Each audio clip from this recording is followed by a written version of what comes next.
To begin, my name is Jason Scott Benoit. I'm a coordinator here for the Office of Transitions and Engagement. We work out of the Center for Academic Excellence. And basically my role is supporting new students to Laurentian, whether it be international, domestic, college transfer, university transfer. We give sessions such as these orientation sessions throughout the year. We help support Welcome Week and a number of initiatives that are happening there. We give pre-arrival sessions for international students, both in person as well as live through Zoom. And then we do this cyclical. So we have students who start in January, again in May for the fall term. So we're doing this basically 3 times a year. And then I've been in this role for about 2 years now. Before that, I spent about 5 years in student recruitment. And then before that, I was a student here that graduated from the communications department. So very well versed in Laurentian. If you guys have any questions throughout the presentation, just shoot your hand up or call them out loud. Pretty sure I'll be able to answer pretty much any question that you have. And if not, I definitely know the resources to get those answers for you. So before we get started, what I like to do is just to get you to know you guys a little bit more. So maybe just the students in the room who will be starting classes next week. If you just want to share your name and your program, that way there, it'll allow me to personalize the presentation a little bit more to your specific programs of choice. So we'll get started at the back there, if you don't mind.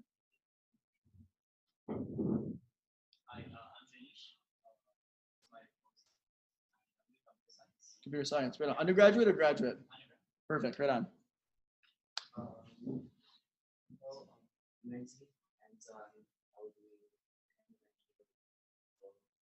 Perfect, mechanical engineering, computer science. Political science. My name is Tyler. I'm doing law justice. Tyler, law and justice. I'm pursuing master of engineering. Master of engineering. That's a resource engineering. Okay, perfect. I'm Mark Alexander Forlans. I'm going to be taking business administration for accounting. Perfect, cool. Are you guys studying here as well? Yeah. No. My name is Victoria, and I'll be taking physics. Perfect, cool. Are you taking that with the Bachelor of Arts or Science? Science. Are you doing that with Con Ed? Um, No. Okay, you would definitely know if you're doing Con Ed. The back? Computer science, cool. Are you doing it as well? Yeah. Andrew, I'm taking Oh man, okay, cool. So we have a couple science-based programs, arts-based, and then the business as well. So when we're looking at degree combinations, it allowed me to tailor that a little bit more to your programs, let you guys know what your options are. So here we have a few basically learning outcomes that we'd like to achieve by the end of this session. So by the end of it, you guys will be able to describe different degree combinations. So when we talk about majors and minors, what that looks like over a 4-year program. Calculate the number of credits required for your programs. So for the most part, all of you guys will be completing a 120 credit degree at the undergraduate level. For yourself going to master's level, I'm not sure if it's 30 or 60 credits, depending if you're doing the accelerated route or not. And then for those who are engineering, you'll be completing 144 credits. So there are programs that vary in credit count. For those who would be doing human kinetics or anything within the School of Human Kinetics, would be about 124 and a half. So we'll outline those a little bit more later on. How to find your degree requirements and academic regulations. So no matter what programs you'll be completing at Laurentian, there are certain degree requirements and regulations that you need to abide by in order to A, maintain the program, B, declare any kind of specialization like accounting, and then C, graduate. Right, so we'll outline some of those. What to expect at Laurentian. So we're going to kind of go through a few points and a few things that we would like for you to expect more specifically in the coming weeks. So in the first month, what you can expect to see with your classes, buying books, so on and so forth. I'm going to highlight a lot of relevant resources and a lot of really important information for you guys when it comes to academic support with the Center for Academic Excellence. So this is going to be a huge piece for you in not only getting social support, but more importantly, academic support when you're looking at picking your courses, declaring your majors and minors, and making sure that you're staying on track as well over the next 4 or 5 years, whatever it takes you to complete your degree here with us. And then at the last part, we'll talk about, I want to say about 8 essential services that are really important and crucial for your success.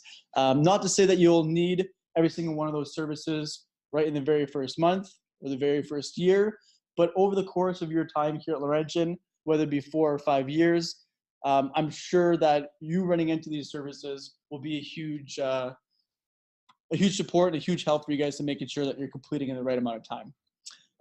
So how many of you guys have already completed course registration? Show of hands. Okay, perfect. So a lot of you probably would understand some of this information or at least familiar with it. Normally I have this screen lit up. I'm not sure why it's not working today, but I'll work off here. So this is course code for first year chemistry. And I'm gonna break down what these letters and numbers mean for you guys. So going forward, you'll have a better understanding of what these course codes mean. So the very first 4 letters there is always the subject. So for you going forward, essentially what we do is we drop most of the letters out of the name and then break it down to a 4-letter code. This one here being chemistry or chimie in French. Next, you have a couple letters here. So these 4 letters will give you 2 pieces of information.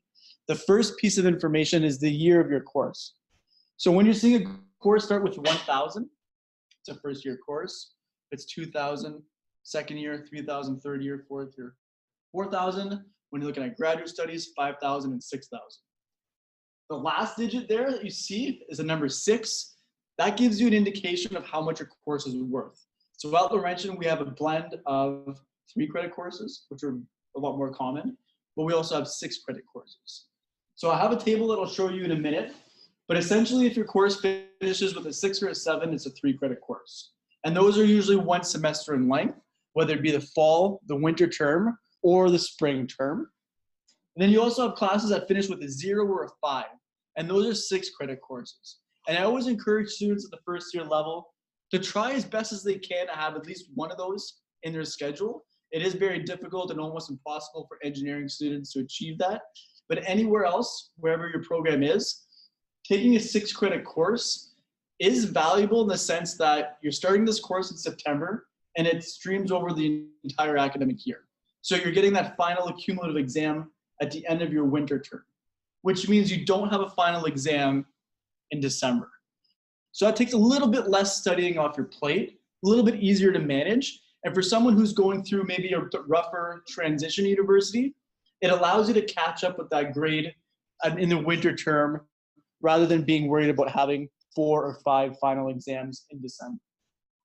Next, you'll have your language. So here in the example, E for English, if the course would be EL, English, FL for French.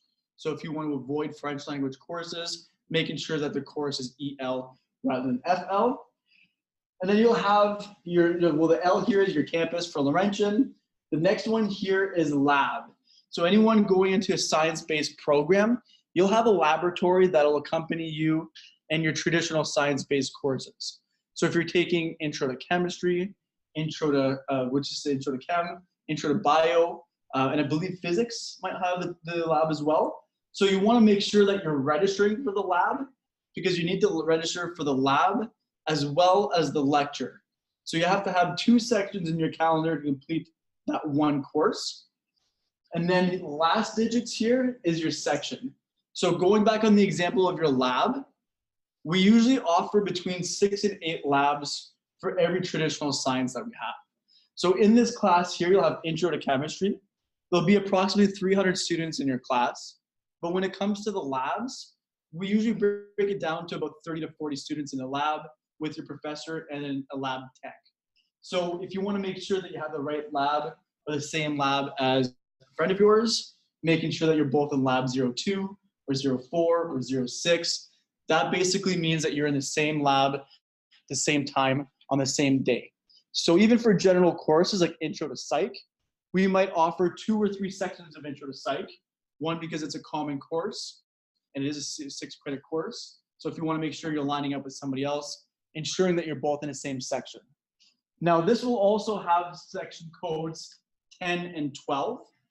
And if you're in a course with a 10 or a 12 as their section number, those are courses that are available online. So with the new platform now of self-service, they do a very, very good job of outlining which courses are on campus or offered online. But if you really want to make sure you're not taking an online course, avoid registering for courses that finish with section number 10 or section number 12. Cool? All right, so understanding your course codes, you'll have undergraduate courses, which is the degree that you're pursuing minus yourself. So over the 4 years, you'll have 1,000, 2,000, 3,000, 4,000 level courses to represent each year. And then graduate courses will be labeled as 5,000 and 6,000. And if anybody asks you about an upper year course, those upper year courses end or begin with a 2, 3, or a 4 for second, third, and fourth year. Now with that, if you're a first year student and you happen to find an upper year course in your schedule, that's totally fine. There are courses in upper years that do not have a prerequisite, especially in the Faculty of Arts. You can take an upper year course if you wanted to in your first year, in your second year. But the one piece of advice that I'll give is that the level of expectation from your professor is that of a second or third year student. So if you're in year 1 and you're taking a 2,000 level course, the only piece of information your professor will get is your name and your student number. They don't know that you're a first year university student. So understanding that the expectations of you as a first year student are now that of a second year student because you're taking an upper year course. Again, doesn't mean you can't take it unless it has a prerequisite, which you haven't accomplished yet, completed yet. But if it's open course and you're registered for it, awesome. If you want to make sure that you can handle that course, maybe speak to an academic advisor or email your professor to see what that workload is and what that level of expectation is. But just be mindful that any courses labeled in 2,000, 3,000, or 4,000 are that of upper year level.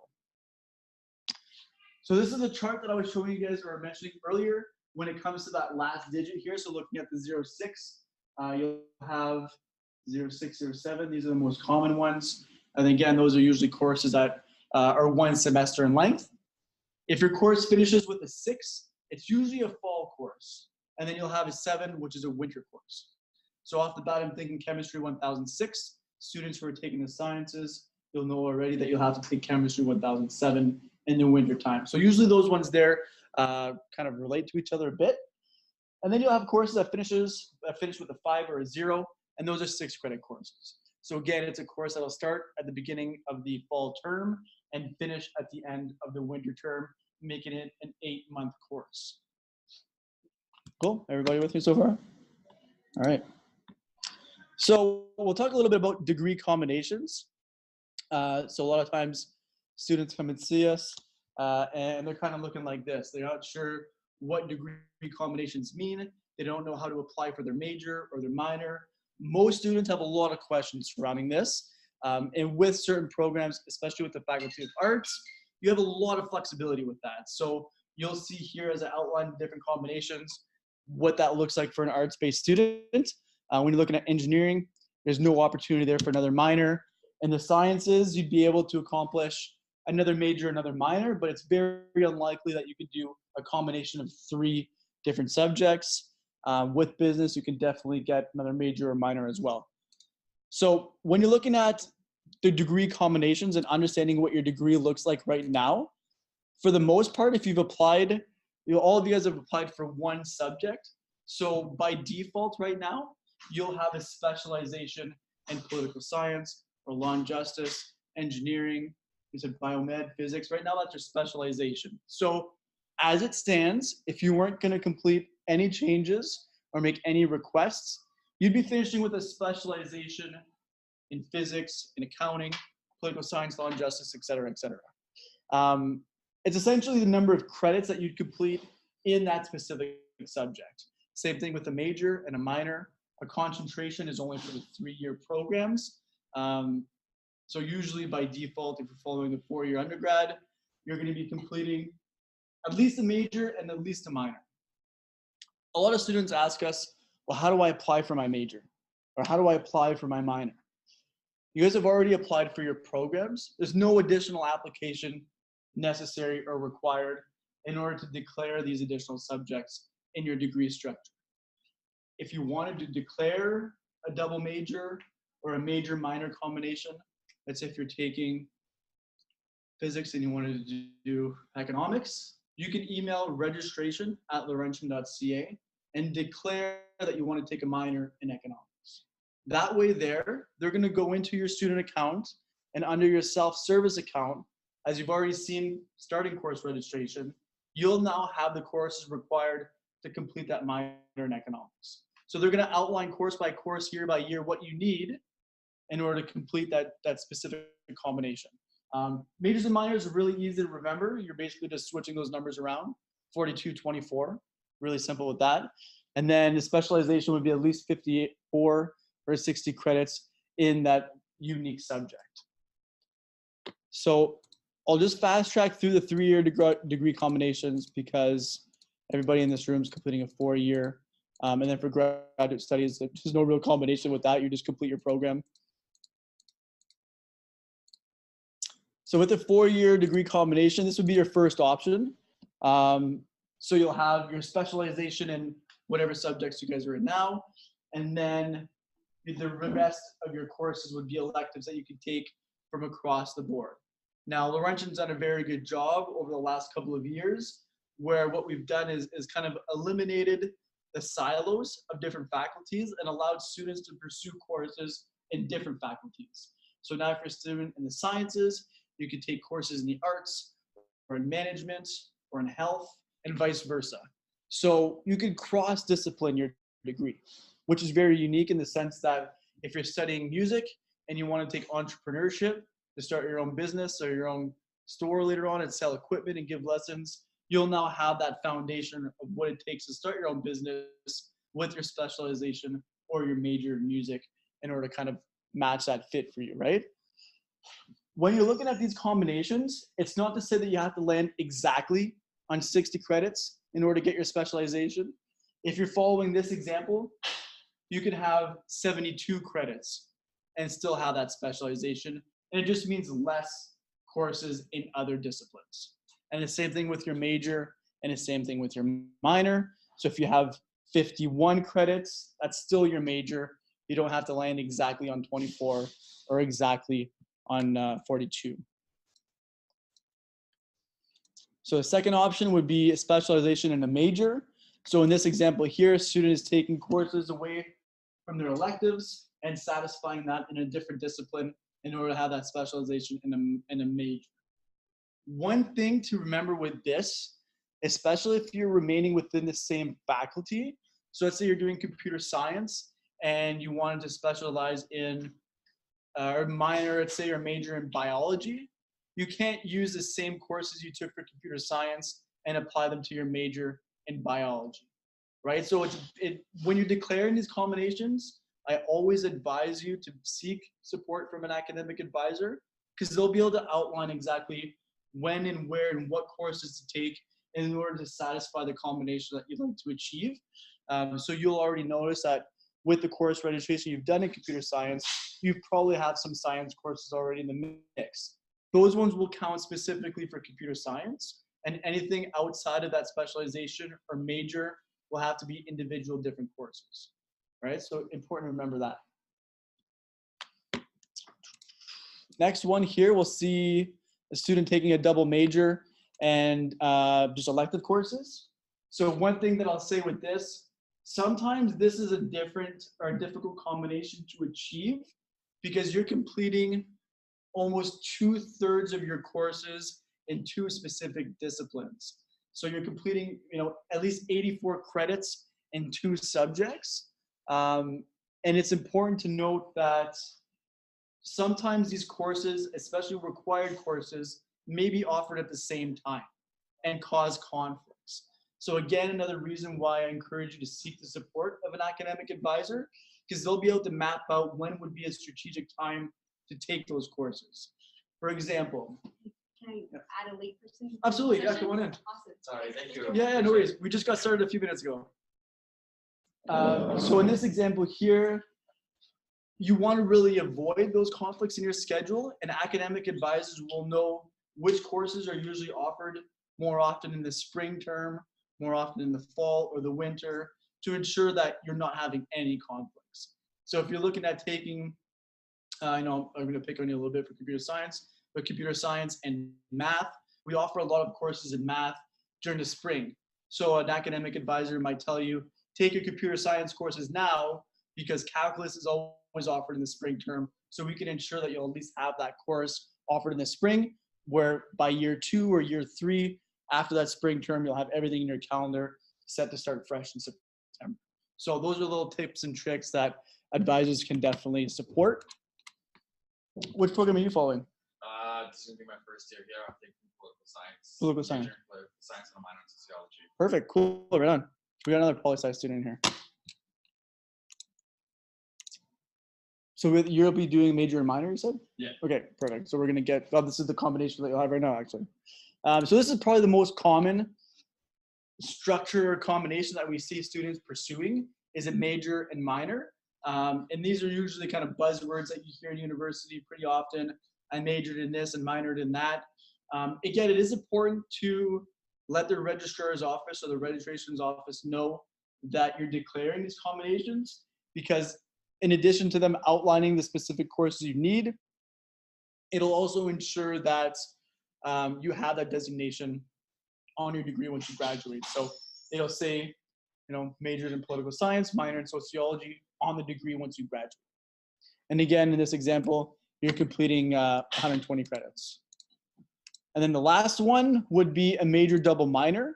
So for any student who's going into concurrent education, and I don't think any of you are, if you want to change your mind and add that to your degree structure, double thumbs up, like that'd be a great addition. Because one extra year gives you a whole extra degree. And it doesn't mean you have to necessarily go into teaching. Just having that bachelor's of education really gives you a lot of skills that can be applied in any workplace. But this combination here will ensure that you're completing 3 teachable subjects. So in concurrent education, you'll have your first teachable subject must be 30 credits, and any teachable subject after that has to be at least 18 credits. So by default, you're going to achieve that with your major and minor, and then you'll have a third teachable subject with additional minor, ultimately making you more employable as a teacher later on. So if you guys are thinking about Con Ed and you're thinking about maybe becoming a teacher one day, I definitely recommend you pick up French or some type of second language that'll definitely support your employment opportunities later on, and pretty much like guarantee you a job in teaching, whether it be French or even French as a second language. I have friends of mine who did, actually my partner did a double major in English and French as a second language, and she got on teaching like immediately after graduation. So again, just putting the emphasis on that second language being pretty crucial in teaching these days.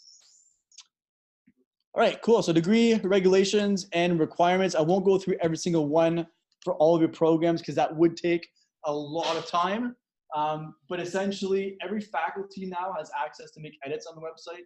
So you always find up-to-date information about your respective program.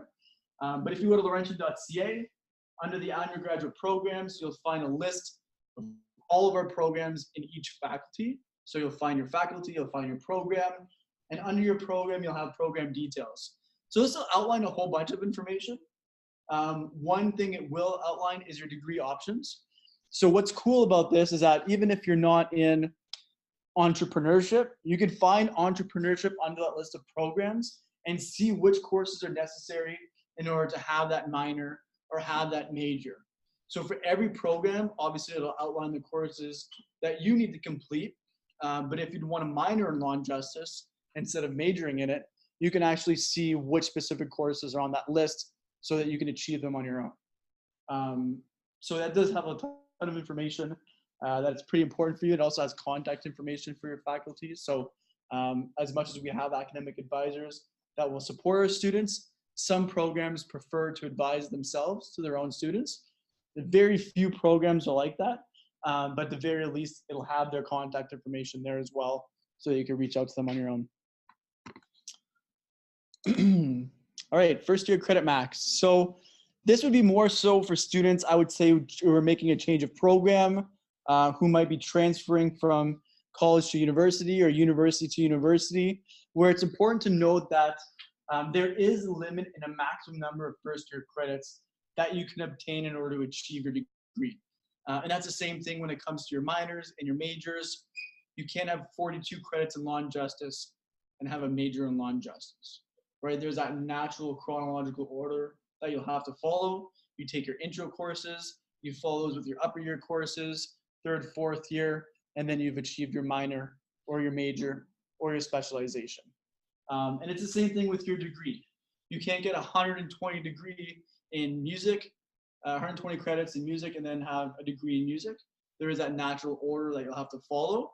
But some students sometimes get caught up in the fact that they've started in a certain program, they change over, and then they have to repeat some first year courses or complete new first year courses as part of those requirements. So it does happen sometimes where they surpass this, but it is just kind of giving you that stop sign. If you're abiding by your program regulations already, you've never made a change of program, you're following that chronological order, you'll never get caught in this. And if you're wondering why certain programs have more first year courses than others, that's simply because, for example, in the Bachelor of Science, you'll have intro to chem, bio, physics, math. So already right there, you're doing those courses, plus part 2 in the winter term. So that's already 24 to 30 credits in first year, and you'll do a few more along the way. With engineering, you have 144 credits as part of your degree. So you're taking an overloaded semester every fall, winter term for 4 years, right? So it is pretty intense. If you find that's too much, you can always scale down 1 or 2 courses. Obviously, in that situation there, you're extending the length of your program from 4 to maybe 5 years. But for someone who needs that accommodation, that's really no big deal. And I'll talk about that a little bit more when I'm referring to the academic services of the CAE. Okay, so this is some information that we all can get on the same page with. So when you're looking at the different semesters that Laurentian will offer, so we always have the traditional fall-winter term. We also have a fall-winter term and a spring term. So with the spring term, I don't want to get you guys worried. There's no mandatory courses in the spring. So all of you will be taking courses in the fall, winter, and winter. Your fall term will start next week. So September 4th is the big day, first day of class. And each term, the fall and the winter, is 13 weeks long. So you'll start at the beginning of September. You'll have a reading week in October. So if you didn't already know that, Laurentian grants you a study week in the fall, a study week in the winter. So the one in the fall will follow Thanksgiving. Thanksgiving Monday is a holiday. The 4 days leading after that will be a break. There are no classes.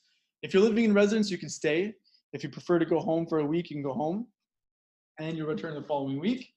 You'll have about 6 more weeks in class, 6 to 7 weeks in class.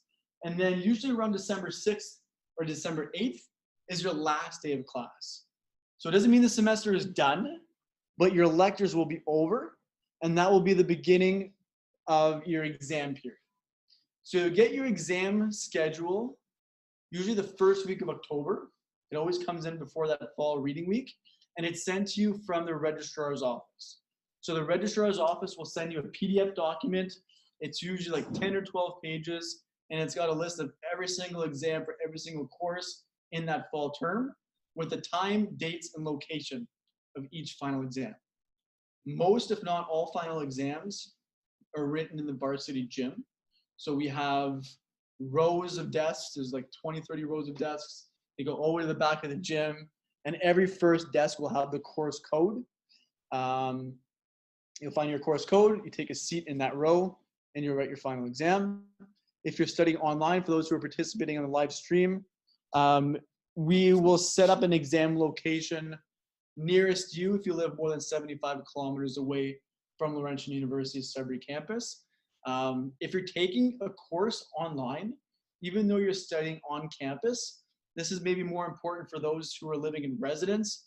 Change your permanent address to your address in Sudbury. And you will get this notification from Laurentian's online office. They will ask you multiple times, and you usually have the first 2 or 3 weeks of your term to declare your permanent address. But let's say if you're coming from, you had said Oshawa earlier, right? You're doing high school in Oshawa. So let's say if your address is in Oshawa and you forgot to notify the online office that you're living on campus in residence here in Sudbury, they will plan your final exam at a testing location in Oshawa. So you can obviously go to them after, have it changed to Sudbury campus, but once that date is set and the exam location is determined, there's a fee to change your exam location. And it's usually about $50 or $60. So if you want to avoid that fee or that penalty, make sure that you let the online office know where you are. because if you're studying on campus and taking an online course, you'll write here on campus. So we'll have like a room, usually in the classroom building, where we'll accommodate all of our students. And then the exam location will start like December 8th and will go up until the end of December. Usually it's the 22nd is the last day. So you won't have any classes during these last 3 weeks. You'll just have final exams, whether they're at 9 in the morning, 2 in the afternoon, or 7 at night. And again, it's already predetermined by the registrar's office. Your fall winter will abide by all the same dates. And if you're taking a fall winter course, you won't have that final exam in December. So again, like I said, for first year students, if you want to get a little bit of a break during that first term and have one final exam less than the rest, that would be a wise choice, in my opinion. You'll have your winter term, which is very much the same as the fall. You'll start in January. Your reading week will be in February, and it's usually the 4 days following Family Day weekend. And that's usually like the 17th or the 18th of February. The following 4 days will be a break, and you'll usually have midterms before or after that week.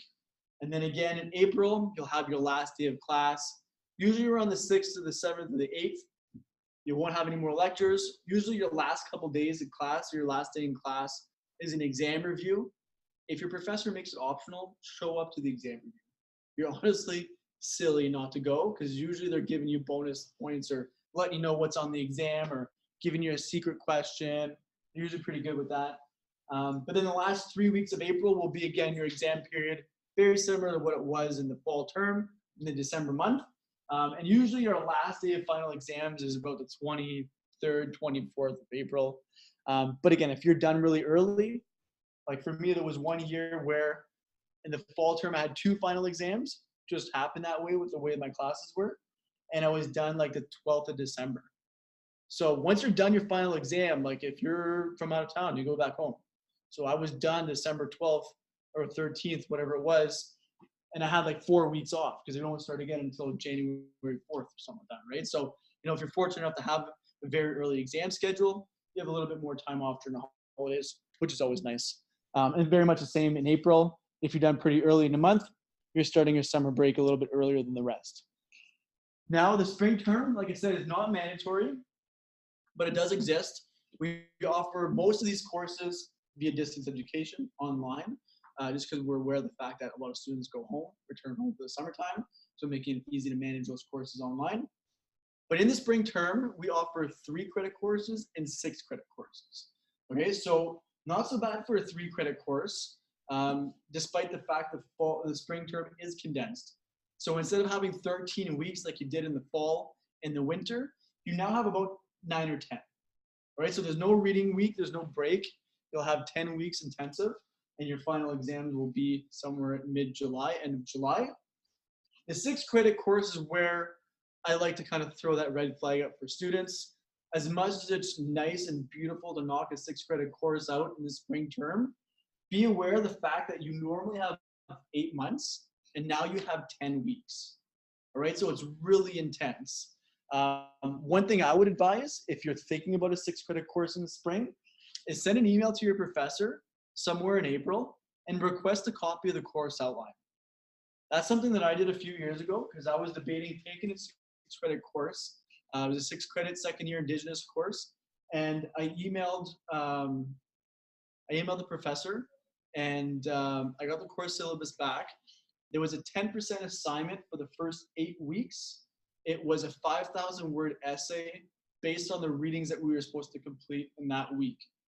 Understanding myself as a learner and a student, being a procrastinator by nature, I knew I would not be able to accomplish this with success because I'd fall behind really, really quick. And then my final exam was worth 20%. So I knew even if I failed a couple assignments, having a 20% final, even if I nailed it, it'd be hard for me to pass that class. So instead I opted for a 3 credit course. And that was a lot more manageable because it's so much more similar than your traditional fall or winter course. Not to say that you can't complete it. I have a colleague of mine this spring, she just completed a 6 credit and a 3 credit, and she works with us full time in the office.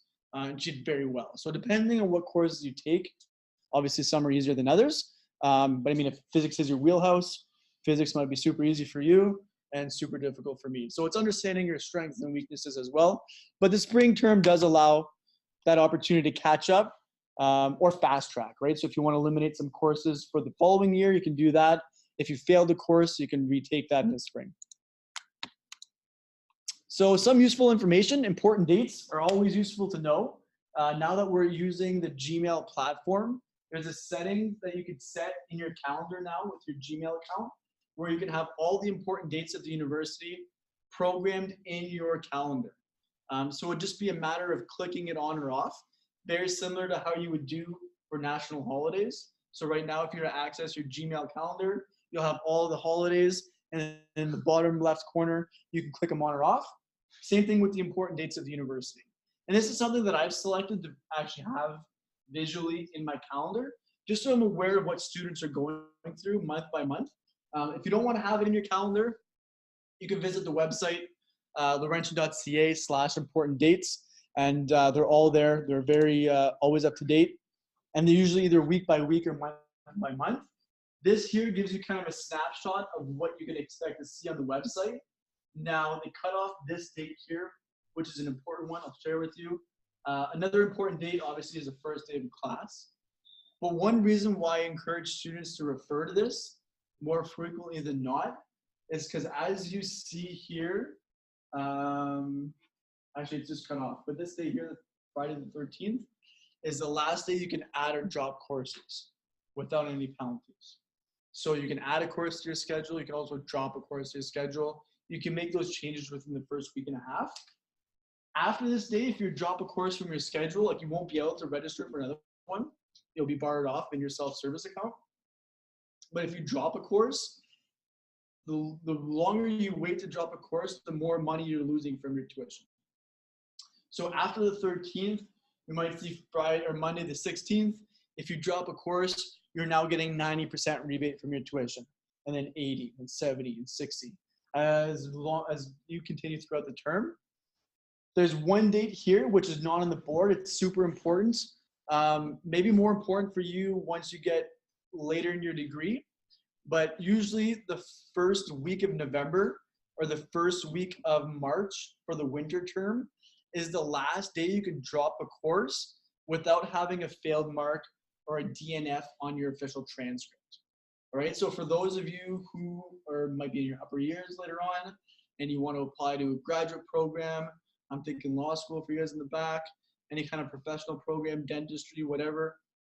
A lot of times those graduate programs are dependent on your cumulative average or your undergraduate average. So for a student who doesn't want to have a 30% on their final transcript to A, bring that average down, and B, demonstrate a failed course, that gives you an opportunity to basically wipe it out. Now at that point there, you might get 10% refund back on your tuition, maybe. But I think at that point there, it's more valuable for students to just not have it on their transcript at all. So that gives you time where you've already done your midterm exam, you've received your final notes, you might only have a couple assignments left in the term. So if you're really failing that class and you know there's no absolute way that you'll pass, that gives you kind of a last way out. And we do that every term. So here's some policies. I won't pull them all up because there's like these ones plus another short list. They're all on our website, but essentially what we'd like to kind of share here with that is that very similar to like it was in high school or any other institution where we have like a student code of conduct, we have the same policies in place here in university to make sure that everyone feels safe and comfortable in their environment. So one that's very common that you hear about a lot, and it's often in your course outlines, is the policy for academic dishonesty. And that's one thing now in university, especially those in the Faculty of Arts where you're doing a lot of research and writing. Professors are a little bit more careful at identifying this. So you really want to avoid plagiarism. You want to avoid academic dishonesty. We have some resources on campus that will help you with that. Writing assistance being probably one of the biggest ones, and I'll talk about them later on. But even if you're looking at like sexual violence or respect in the workplace, if you feel as though you're getting mistreated as a student, from a faculty member, from a member of our staff at one of our services, if you went to the cafeteria and you heard racial slurs or whatever it is, we have an office on campus. It's right beside the Tim Hortons on the first floor of this building. It's the Equity, Diversity, and Human Rights Office. So this is an office where we have, there's like 4 or 5, I think there's 3 or 4 trained lawyers in human rights, and they're here to advocate for these policies on campus. So I'll talk about them a little bit later on too, as they are one of our essential services, but essentially they're the ones that will support you in opening a claim against one of these policies against another student, faculty of staff, et cetera, et cetera. So just know that our goal here is to making sure that everyone respects each other, everyone's comfortable, everyone feels safe in a university environment. So we want to make sure that that's pretty clear. And if you want to refer to any of these policies, you can find them on our website. So what to expect at Laurentian?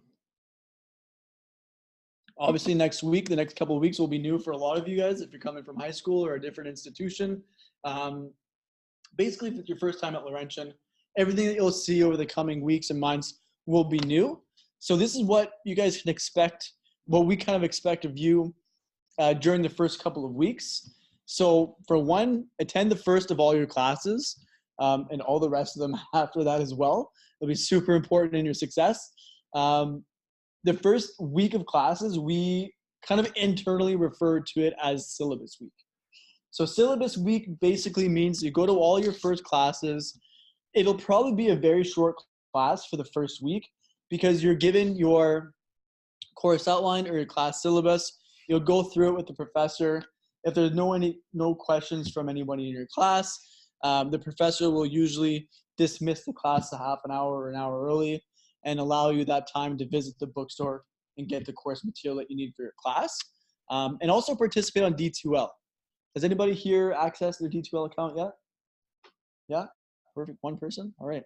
I'll show you guys a screenshot of what D2L is, because that too will be very important and very instrumental in your success as students, because that's where you'll go to manage all the course content for every single one of your course that you have in your schedule every term. Read all of your course outlines, each of your course syllabus. It'll include all the information that you need to know about your course and how to complete it successfully. Get your required textbooks. And one thing that I'll say, on courses ways, and I'll show you what those ways are to buy your textbook before the first day of class.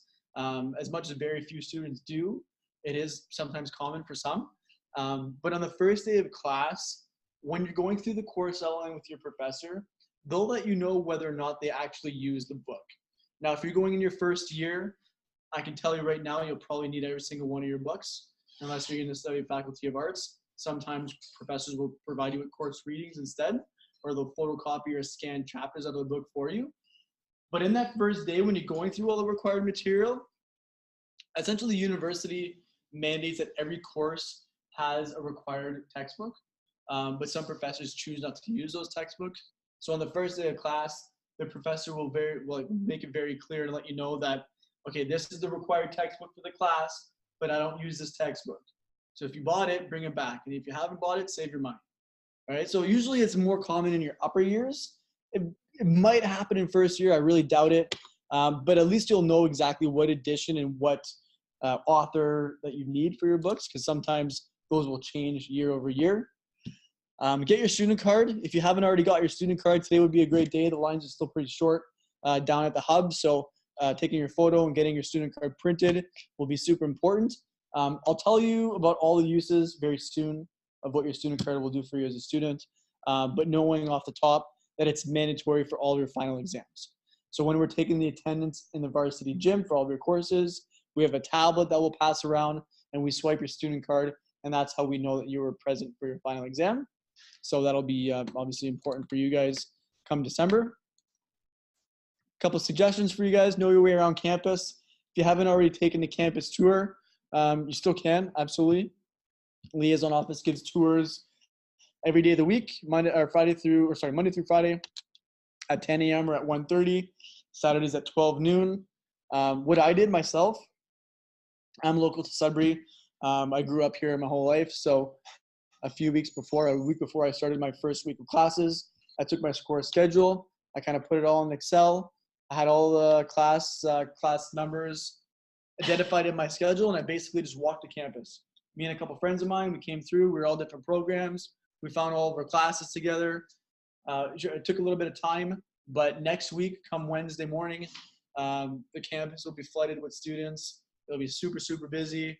Everybody's going to have their head down, looking at their screen, looking for their classes. So if you want to avoid a lot of stress and if you want to avoid a lot of anxiety, getting to know where you need to go on that first day without having to consult your phone multiple times will definitely alleviate a lot of that stress and anxiety. So that's a good tip there.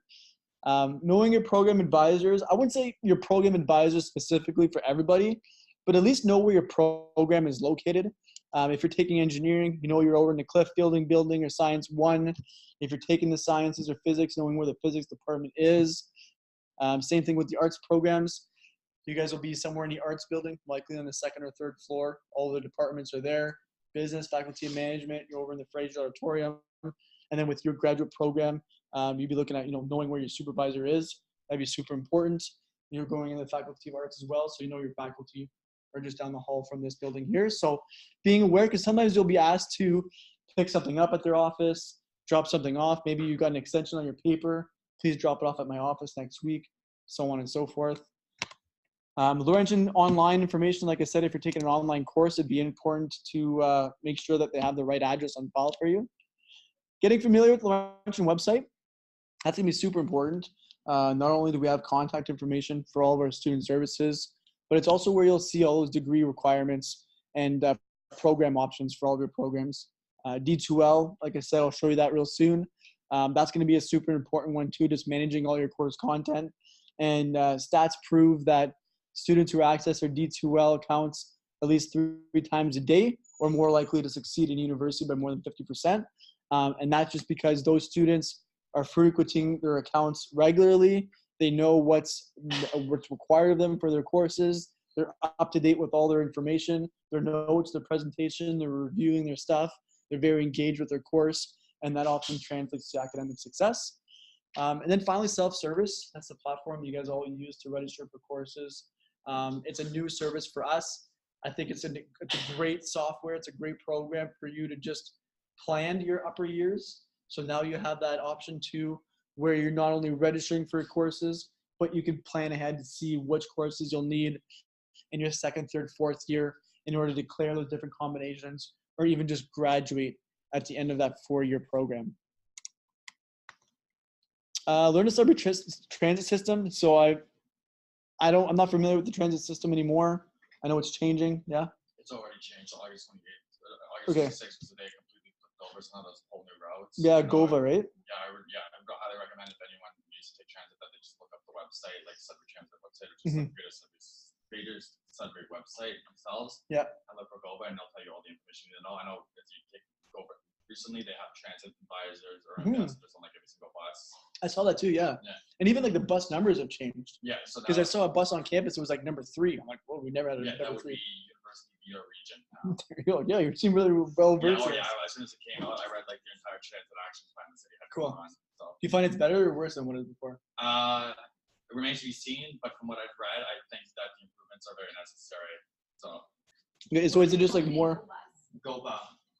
English for go, and then French is No, like that's what the joke. That's wake me up before you go.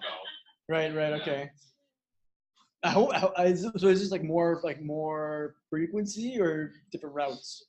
So they cut down some of the routes, but their goal was to make it a lot more direct. And they also have, instead of all the buses going downtown now, they have 3 separate terminus, they call it. Oh. So they have the new Sudbury terminus, so that way they can serve the local community there. Oh. South End, and they have like their own little routes that go to the South End Walmart there. Okay. And then they have the downtown buses, which will go towards University, which goes to the mall. They still have like the very down Cambrian bus and all that. So I think they're trying to be very more direct with their routes to increase ridership, but they also have a bunch of buses to serve the local communities. That's smart. Yeah. That's really cool. I'll have to look that up. Because all of you guys will have an 8-month bus pass with the Greater City of Sudbury Transit or the Go Bus service now. So if you've got a full-time schedule in your calendar and you're paying full-time association fees, whether it be the SGA or the IIF, you guys would have that full transit pass. So all that's programmed on your student card, and we'll talk about that in a little while. But being familiar, especially the fact that it's all changed, be super important. Actually, it's a good thing you just mentioned that because I talked to this academic advisor earlier. I don't know who's in charge of it, but when you walk into this arts building and then you have the stairways going up and the stairways going down, they have road schedules, but that's the outdated roads now. I know they had that in residence too, actually. So Yeah. I'll check in with them to make sure they change all that stuff. Yeah, good point. Yeah. What weeks do labs start? Usually it's like first week of October. Yeah, typically because you'll have your first couple of weeks of class where you're given like a grace period where you have to get your PPE. So you have to get like your glasses, your lab coat, and your professor will talk all about that on your first day of class. But if you have it in your calendar where you're supposed to have a lab on Thursday, like on the 5th of September, don't go to your lab. Just go to your lectures for the first week, and then your professors will let you know very clear when that first actual lab day is. But you usually won't have it until, I want to say, like after the 3 or 4 weeks of your term. Yeah. But you do get started pretty soon in October. Say hi to someone you don't know, either in person or virtually. I know that might sound a little bit silly sometimes, but this is my perspective on it. I've met some of my best friends now in university. And as much as like I'm far more removed from high school than you guys are, I still talk to maybe a handful of people I went to high school with. But this is the first time now, next week, where you've actually been given the choice of what you want to study, right? If you're coming from high school, you've had to follow a strict curriculum ever since the first day of class, where you have to take your math, you have to take your sciences, you have to take your languages. And now, with the exception of very few programs, you can take whatever you want. If you don't want to take math, you don't take that. If you don't want to take science, you go in the arts-based program, right? And you're laughing because you're like, yes, thank God. So with those choices come classrooms full of students who have made the same choice. And all of a sudden you're in the classroom with everybody who likes computer science, with everybody who's interested in law, right? So you guys have a lot more things in common. So don't be afraid to mingle with the person beside you in class, or even through D2L, because you have that access to communicate with your entire class, to start up conversations and stimulate conversations, because that's how you'll get to know a lot of really good people. And some of my best friends that I have still now to this day are all people that I met in university, because we all had study group together. We all had the same things in common. We do the same activities together. So we've developed really, really good bonds. And you'll notice, I know it might be kind of hard to think now because you're like, oh, all my high school friends are like my best friends ever. But you'll be meeting a lot more of those best friends in the coming years. So definitely look forward to that. And then check your emails regularly. Your Gmail is going to be super important. If you haven't already accessed that, you'll be looking like a huge list of unopened emails. It is kind of annoying sometimes because we do update you on all kinds of useless stuff, like the elevators down in the Parker building, or there's a gas leak in the science building, or okay, gas leak in the science building might be important to know, especially as a science student, but just little things like that, like maintenance in so-and-so building. Like there is a lot of stuff that we let you know that's really useless. Even for myself as an employee here, I don't care to know half the things that come through that, but sometimes we share really cool stuff, like guest lectures, different events, free planetarium shows. And if you're just deleting those emails, you won't get that information. So make an effort of at least opening the email and seeing what the subject is.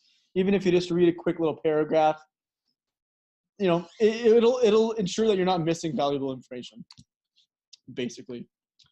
So with that touch on the Laurentian Gmail, we're going to pass through a little bit of email etiquette, because we find that you children in the 21st century lack that a little bit.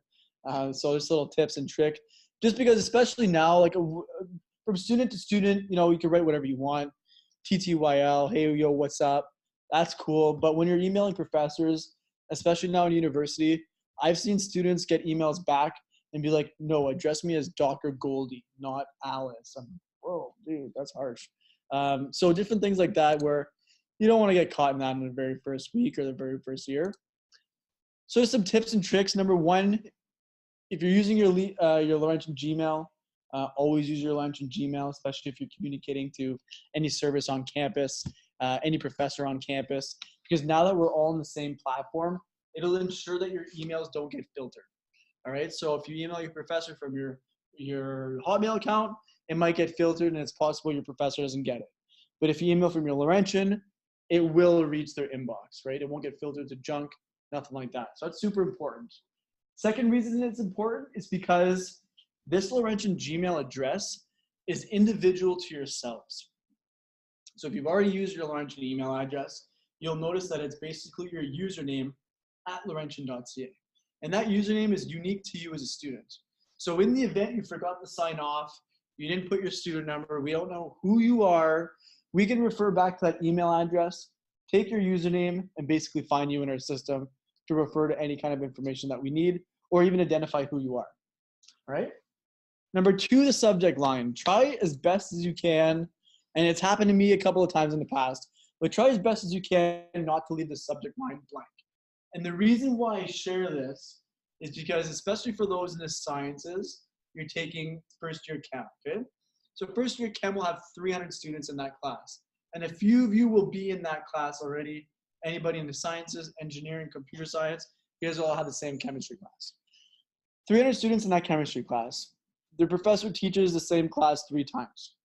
So a professor has 900 students in that fall term. So imagine every student emails a professor once within the matter of, even September, let's say.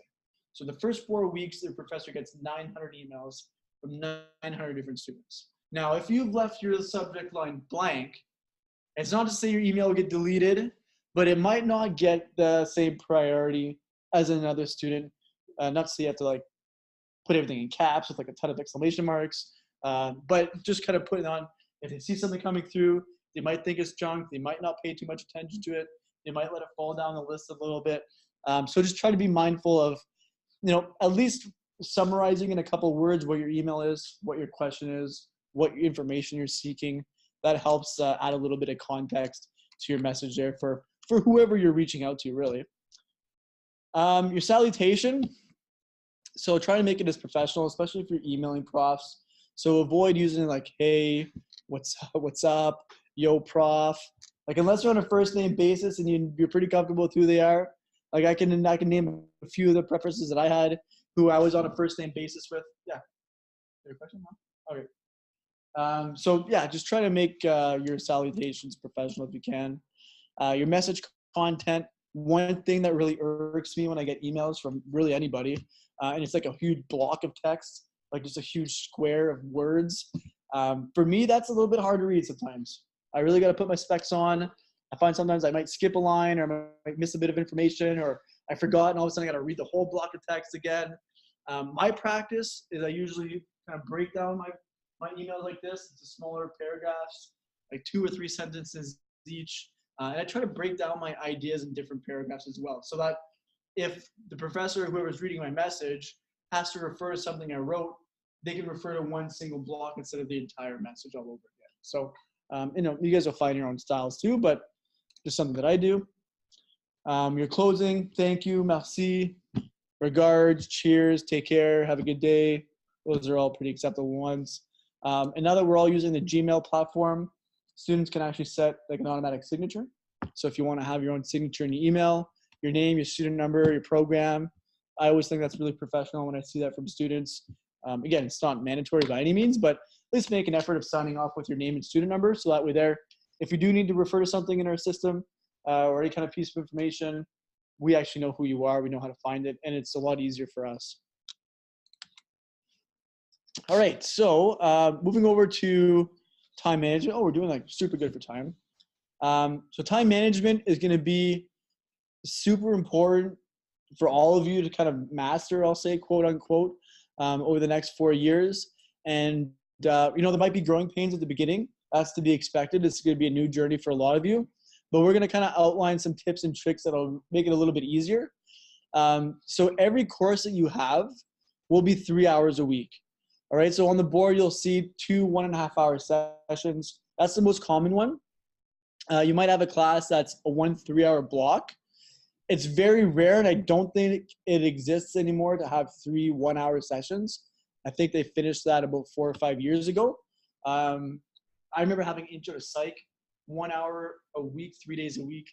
Oh, it was so shitty. It was Monday, Wednesday, Friday from 8:30 to 9:30. It's brutal. You're driving from the valley. You guys are from Sudbury. I drove in from the valley on a Friday for 8:30 class, only class of the day, just to come into class and find a letter on the door saying class was canceled. I was pissed. But those don't exist anymore. So 3 hours a week, there are 2 1.5-hour sessions or a 3-hour block. So 3 hours for your class. And what we advise, and this is individual to every single one of you, that to be successful, that's like on the optimum side, 6 hours a week per class is what you should be investing, should be in quotation, for all the outside the classroom learning. So this includes reviewing your notes, reading your chapters, doing your research, writing your assignments, studying for tests, having study groups with your colleagues, et cetera, anything that's kind of supporting the learning that you've done in class. All right, so automatically with this example, you have a 3-hour class. When you add your 6 hours of outside the class learning, it gives you a total of about 9 hours per week per class. And this is on the very high side. So you can expect for some weeks not to have any of this. Obviously the first week and a half will be very slow. Come December, it might be really hectic when you're cramming for finals, etc. So we're gonna give you guys a couple of examples, and this will kind of really help put yourselves in a mindset of what to expect for the next couple of months. So in this example here, Ryan's a full-time online BBA student, 18 credit course load. So he's taking basically 9 credits per term, which is 3 credits each. Okay, so he's doing 3 courses in the fall, 3 courses in the winter, and his learning hours per week are 9. Right, we all get that, 3 classes each, 3 times 3 is 9, 3 plus 3 plus 3 is 9. All right. So what's the minimum number of additional hours of learning that Ryan should be scheduling each week? I'll let you guys mingle in silence.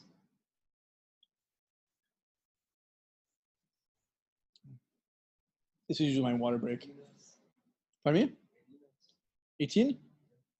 Yeah, well done. 18. So basically times 2, 9 times 2, guys. You're gonna brush up on your math, kids, science kids. Come on, you're doing it next week, literally. Have fun with intro to calc or business statistics. Hey, you're in accounting. You should be answering all these questions. All right, science kids, buckle up for this one, especially going into engineering. I don't like this at all. All right, so Jenna's a full-time on-campus student taking biology. She has a full course load, 100%. 3 labs, they're all 3 hours, and a 3-hour tutorial each week. Now, I will say I'm pretty sure 3-hour tutorials don't exist, but this is just an example. All right, your labs will be 3 hours each, so let's get to it. How much in-class hours must Jenna attend each week? So she has 5 classes, 3 labs, and a 3-hour tutorial. No, more than 12. So 5 classes, 3 hours each.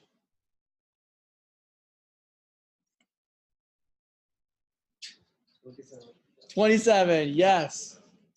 Well done. Well done. Thank God you're here, man. Don't feel bad, guys. No one answers these questions aloud. It's all good. I know you guys are pretty much stunned at this point. So for the next question here, tutorials are not considered, like you don't need any outside the classroom learning for tutorial. So your tutorial is simply in place to support your learning and usually will support your lecture. So be mindful for the next question, your tutorial does not count, right? So how many hours outside the class learning should Jenna schedule each week?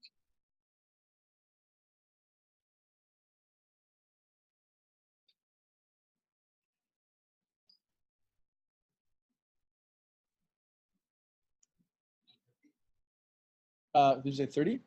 No, more than that. So what's 27 minus 3? 24. Well done, guys.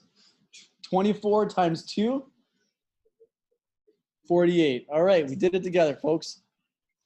48 hours outside the classroom learning. Now, just remember too, and just like real life example, your tutorials won't take that much outside the class learning. So I don't want to scare you guys going to sciences, computer science, engineering.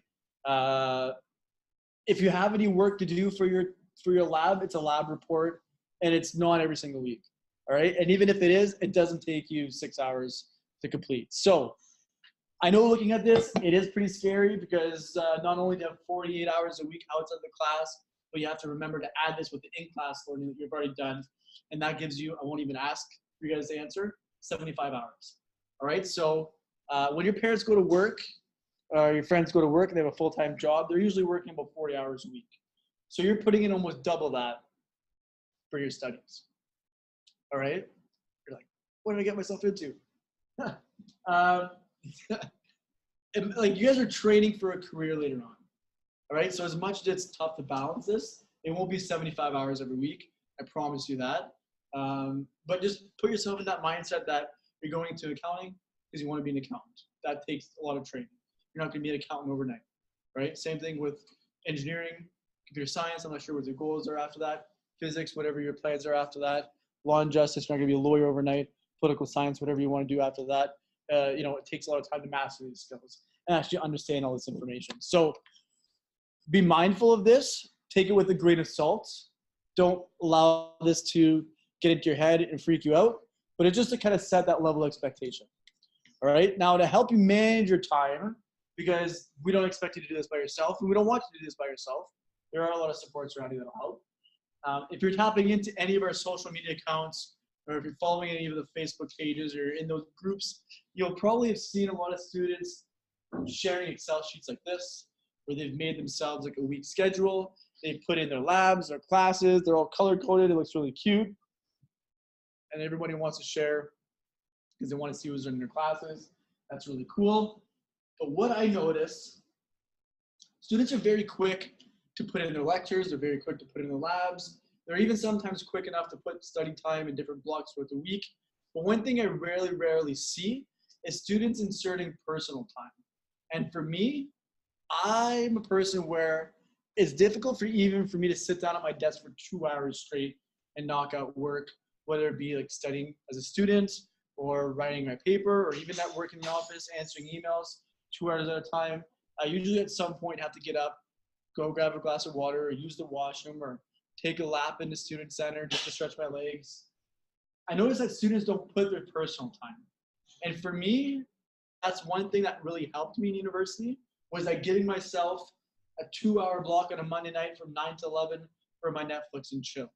Or giving myself some time on a Friday night to go out to pub with my friends. Or giving myself time on a Thursday morning or a Sunday, Saturday morning to sleep in. Right? It gives you something to look forward to, knowing that you had a full day on Monday, but finally at 9 o'clock I'm free. I can do anything I want. I don't even want to look at my textbooks. I can play on all my social media. I can play on my phone. Like, it's so easy. Like, you guys are in a really weird time going to university because you have so many distractions around you, not to mention the social media. Everyone's on their phones all the time. Like, my friend has an app. She has an iPhone. It tracks the number of times she picks up her phone, the amount of times she lights up her screen, the amount of times she checks Instagram. And it's like, it's insane to see that data at the end of the day or even at the end of the week. Like, you guys would be really alarmed to see how many times we check it. Like, over 150 times a day. And there's only 24 hours in a day. That's crazy, right? So there's so many things that distract you guys. So putting in that personal time, for me, it helped. I think it would help you guys as well. One thing that we do, we give a time management workshop with the Indigenous Sharing and Learning Center. So we have 2 advisors there, Cynthia and Rena. They give a time management workshop where it's usually done in groups, but they're more than happy to do it individually if you can't make their session. But this here, what they do is like they get like a Bristol board. It's usually always like a neon color, like green, bright yellow, whatever, blue, pink. And they break it off into 4 quadrants like this. So if you haven't already clued in, this would represent an entire term, right? So you have September, October, November, December. And once you've gone through and have all your first classes, you have all of your course outlines, you can now start going through and highlighting days where you have assignments to submit. So now you have this calendar where you could fold in 4, have it 1 month at a time, bust it open, now you have your full semester. And then you can flip it over and do the winter term at the back and do the same thing in the winter term.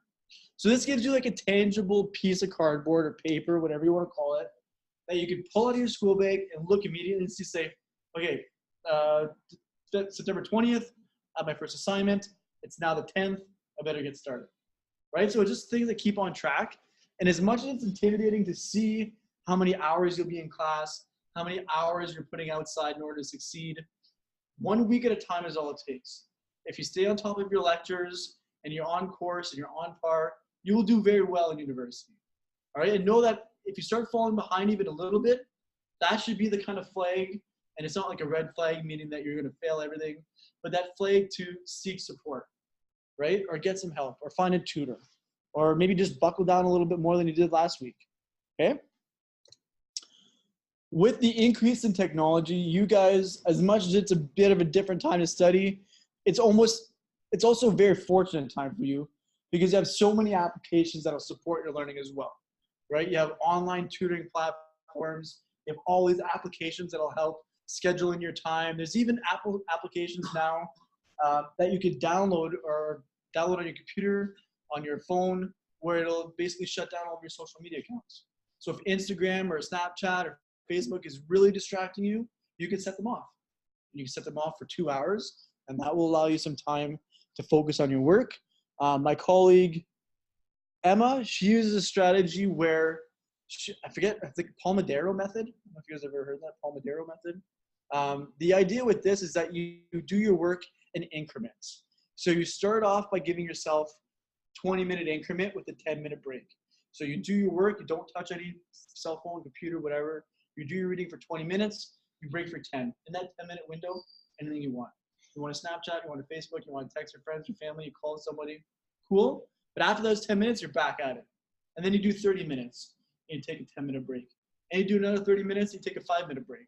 And then you do a 45-minute work, and then you do a 10-minute break. So it's as you progress, your increments of studying and work come longer, where you're less on those social media or less on those distractions. So again, we're all unique snowflakes. What works for me might not work for you, but it's finding what works for you and kind of running with that. And if you do so, you'll be successful, without a doubt. So with all this information, kind of cliche, there's no I in team. I think we've all heard that, right? As much as there's an M and an E, we don't talk about that. But you guys are successful enough to do well in university. You guys got to this point here, whatever background you had before that, you're here now, and we're confident that you can succeed. And if I can graduate from Laurentian, guys, you guys can graduate like magna cum laude, okay? 100%, without a doubt. But knowing that there is a team to support you, and even when I was here in university, as much as I did struggle, I also did very well in most of my classes. But it's being aware of that when you are struggling, there's people that are supporting you, right? So the Center for Academic Excellence is a huge piece in that. They were a big support for me when I was a student as well. And I know that they'll be a big support for you. At this point here, it's your responsibility to seek this service, right? With 10,000 students on campus, it's pretty much impossible for us to reach out to every single student, hold them by the hand and bring them into the service and making sure that they're doing what they got to do. So the onus is on you now, but once you do that, you're on your radar. We'll catch you, we'll support you. And one thing we do with this is we support your D2L account. So if you haven't already accessed your D2L account, this is where you'll go to manage all the course content for every single one of your courses. So if you access this now, you most likely won't have any data in here because you haven't started classes yet. So next week on Wednesday, we'll light up your account and you'll have a window here for each one of your courses. All right, so let's say you have History 3006. You'll click on History 3006. And then in there is where you'll get your electronic course outline. For every time your professor has any kind of readings or PowerPoint presentations to share, they'll share them in that section there. You'll have a class list for every single one of your classes. So if you're seeking support, you're looking for a tutor, you're looking for a couple friends to study with, you might have missed your notes last week because you missed class, you can reach out to your class list and gain support from your peers. One thing your professors will do sometimes, they'll encourage course discussions.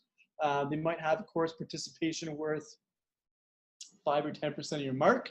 And that's where you'll basically go on D2L and engage with the rest of your classroom. Right, so this will be super important. When you're accessing these courses, this bar will change. So you'll have your class list, you'll have content, you'll also have a Dropbox. So a lot of professors now will ask for you to submit your assignments via your Dropbox. So basically, you upload your document. Once you've done that, you got your final grades, you'll get a notification here. So you got your final assignment back, and you'll get to check your marks. Pretty self-explanatory. One reason I like to share this during our summer orientation sessions is that in that self-registration tool that you see on the left, it allows you at any point in your degree to self-register for a couple of modules. I'd say there's about a dozen of them there that we've already created to support you in your studies. So we have a module, you can see it here, student resources. So it outlines our student resources on campus. There's one, it's like A1 orientation for new students. There's another one, it's how to write a university essay. So if you want some support with your formatting skills, you can self-register for any one of these modules. They'll appear here as a course, and you just visit the information. And the one thing that's cool about these self-registration modules is that there's no professor assigned to them. So you're not obligated to complete these modules. If you want to get through 50% and you're happy with the information that you got, you don't ever have to complete it if you don't want it. Nobody's going to go there and say, hey, Hannah, you got to complete your module. You're at 20%. We need for you to finish this before you graduate. None of that stuff, all right? So this will be an instrumental platform for you guys going forward. And again, if you access this, more times you access this, the more likely you are to succeed in university. Your course outline or your course syllabus. So what's your course syllabus? It's not a silly bus, all right, guys? So don't think you're going to be a bunch of monkeys jump on the bus. I didn't make this presentation. I was forced to give this joke, and it usually doesn't land, so that's cool. You'll get on the first day of class. Like I said, every first day of class you'll have, you get your course outline, and then following that, you'll get the electronic copy in your D2L account. It gives you all the information you need to complete the course, all right? So you'll get the course title, you get the course name, the location, you get your professor's name, their contact information, you'll get their office hours. So if you didn't already know this, the university mandates that every prof gives up 3 hours of office hours a week. So whether they break it down into 1 3-hour block or 2 1.5-hour sessions, it's a time where they're in their office, open door policy, and allows you to go in there and seek additional support for anything in your course. I took a second year accounting class, and I'm like terrible in accounting. It's my worst subject of life. I went there and saw Sheila McGillis every single week for office hours, and I was probably the only student who ever saw her. So I would literally get like an extra 2 or 3 hours of support every week. And if it wasn't for that, I would have failed the class, like without a doubt. So sometimes this additional time, additional support does come in handy. You'll also get a week-by-week breakdown of what chapters you're covering in the course. You'll get a list of when your assignments are due, what the objectives are in your assignment, how much they're weighted. You'll get probably a couple policies as well. So policies on like academic dishonesty, those are usually outlined in there. And then if the professor has any kind of policies about in-class regulations or whatever, those are usually outlined. So you can expect your document to be about 1 to 4 pages long, give or take. If there's any information there that, or there's any information that's not in your course outline that you feel is important for you, just approach your professor. But I can tell you right now, the only piece of information that won't be in there will be the date for your final exam, because that will be sent to you from the registrations office in the first week of October, or the first week of February.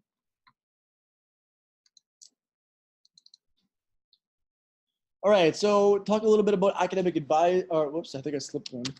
Yeah, there you go. Academic advisors. They're going to be instrumental in your success here at university.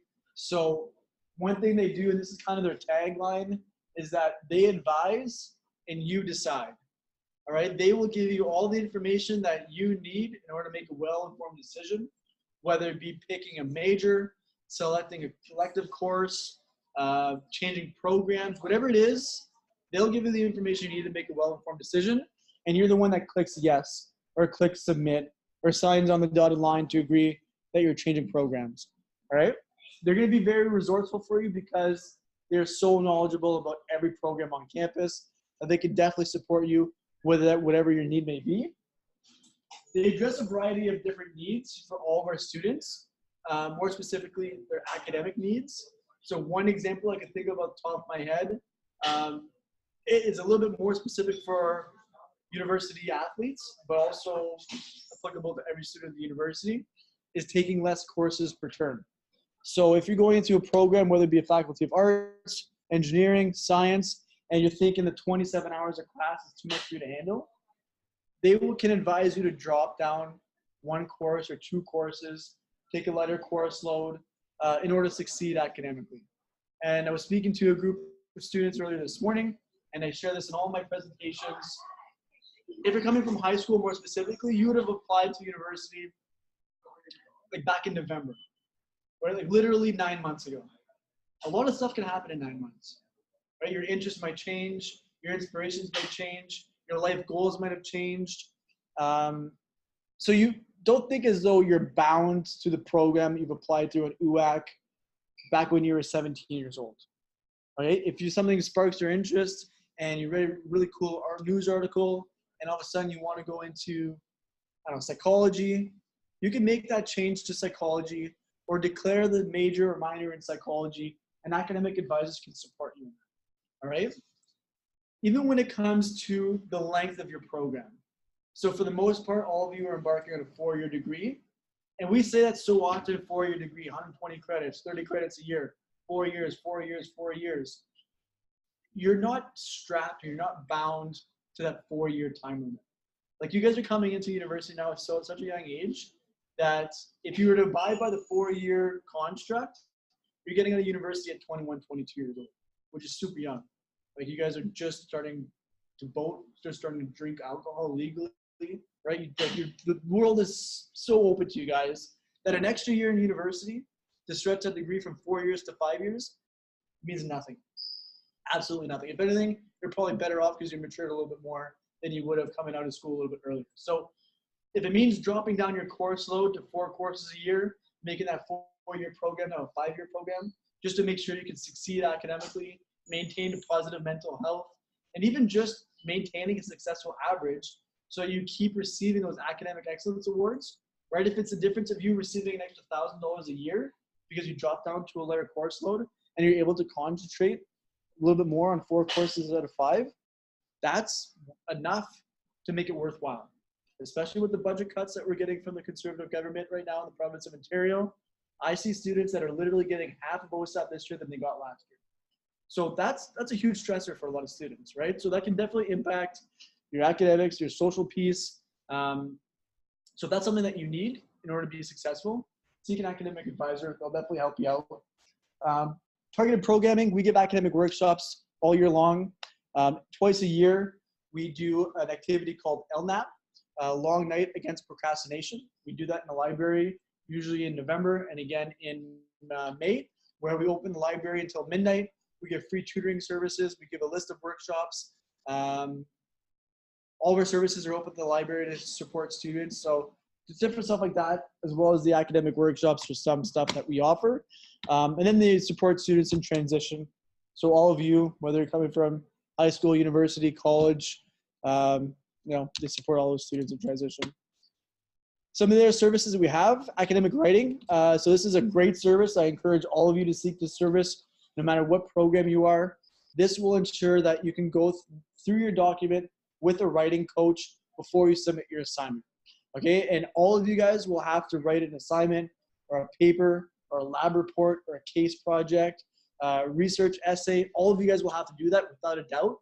This allows you an opportunity to go through it with a writing coach to making sure that your format is right, there's no spelling mistakes. And I graduated from communication studies. And I'll tell you firsthand that no matter who you are, we're very narcissistic in our writing. Because we're writing it, we're reading it, we're thinking everything's good. And it's very difficult for us naturally to point out our own errors. We think it's spelled like this, we write it like that, it's spelled like that, that's how we see it. But for another set of eyes who's trained and able to support students like this, they're able to flag those little errors very, very easily. And even when it comes to your writing style, now in university, you might be asked to write an MLA, APA, Chicago style, Vancouver style. If you've never written like that, it'll be difficult to teach yourself. So taking that stressor away, having your assignments seen by another student or a member of our office will definitely help you guys a lot. If you require help or writing assistance, please don't come to us like the day your assignment is due or the day before your assignment is due. Make your appointment like a week ahead of time because it does fill up, especially come midterm and exam time. This will allow you like a 1-hour block to sit down with somebody and go through your entire dissertation before you submit it. Tutoring and tutor training. So tutoring is like the only service I would say on campus where students have to incur a cost out of their pocket. So usually it ranges between $15 and $20 an hour. And what we tell students, if it's a little bit too expensive for you to fork up, especially if you're going for multiple hours at a time, pair up with 3 or 4 students. All of a sudden that cost from 15 or 20 is now $5 an hour. So that helps a lot. In September, we'll be using a new platform called TutorOcean. So TutorOcean is a platform designed to support tutoring in universities across North America and colleges, I guess. So the idea here is that you'll be able to log into TutorOcean using your Laurentian credentials, and we'll have all of our tutors there in the list. You can filter from program, from faculty, and actually reach out to the tutor yourself. And then you're actually able to complete your payments online. You can use a credit card, you can pay in cash in person. It's entirely up to you. Whereas before that, you'd come up to us, you would tell us, I need a tutor for chemistry 1006. We'd go through our list, we'd email those tutors if they're available. If they're available, we'd basically make the link, give you guys the contact information, and you'd figure it out on your own. So now TutorOcean will allow you to not only meet on campus, anywhere across campus, but it'll also allow you to do your tutoring sessions online.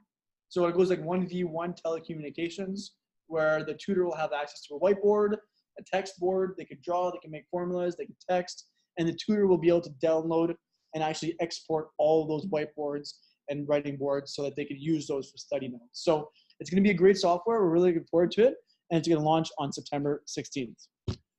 Additional resources, so we have the Language Institute there, we have the Laurentian Online Office, and we have the Instructional Design Office and the Center for Academic Excellence. So they manage a number of different things there.